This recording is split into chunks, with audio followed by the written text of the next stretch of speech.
بسم اللہ الرحمن الرحیم۔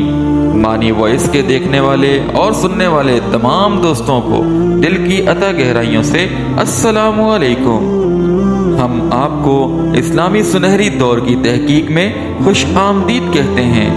تاریخ کا ایک قابل ذکر دور جس نے سائنس، فلسفہ اور ثقافت میں بے مثال ترقی دیکھی۔ اس دور کے مرکز پولیمیتھ ابن سینا تھے، جنہیں ایویسینا بھی کہا جاتا ہے۔ 980 عیسوی میں ازبکستان میں پیدا ہوئے۔ ابن سینا اپنے وقت کے سب سے با اثر شخصیات میں سے ایک بن گئے، جنہوں نے طب، فلسفہ اور ریاضی میں نمایاں خدمات انجام دیں۔ ابن سینا کی زندگی اور میراث کے بارے میں جاننے کے لیے ہمارے ساتھ اس سفر میں شامل ہوں اور اسلامی سنہری دور کے لازوال اثرات سے پردہ اٹھائیں۔ چلیے شروع کرتے ہیں۔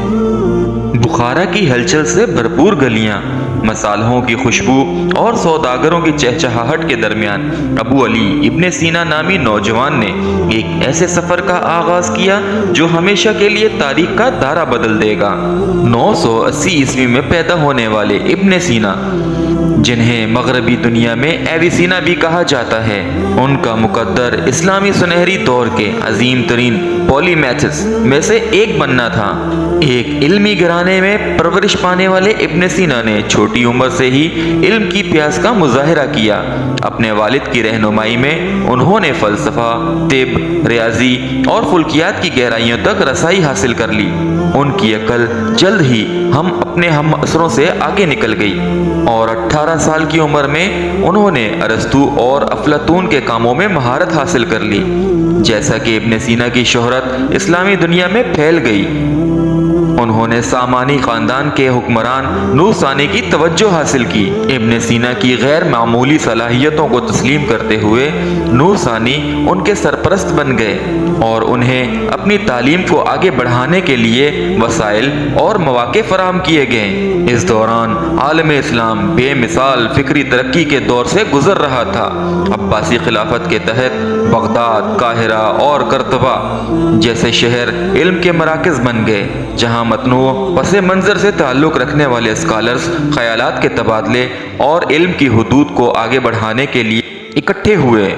طب میں ابن سینا کی خدمات خاص طور پر اہم تھیں۔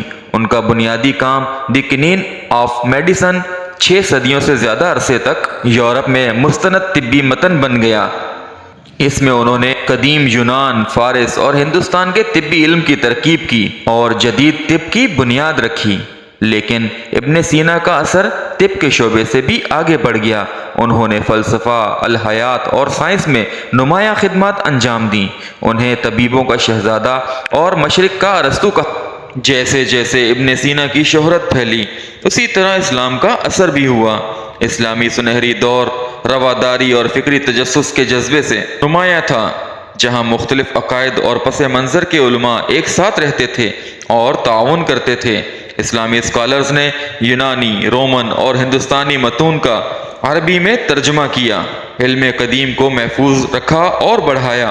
تجارت اور فتوحات کے ذریعے اسلام اسپین سے لے کر وسطی ایشیا تک، شمالی افریقہ سے لے کر بر صغیر پاک و ہند تک وسیع و عریض علاقوں میں پھیل گیا۔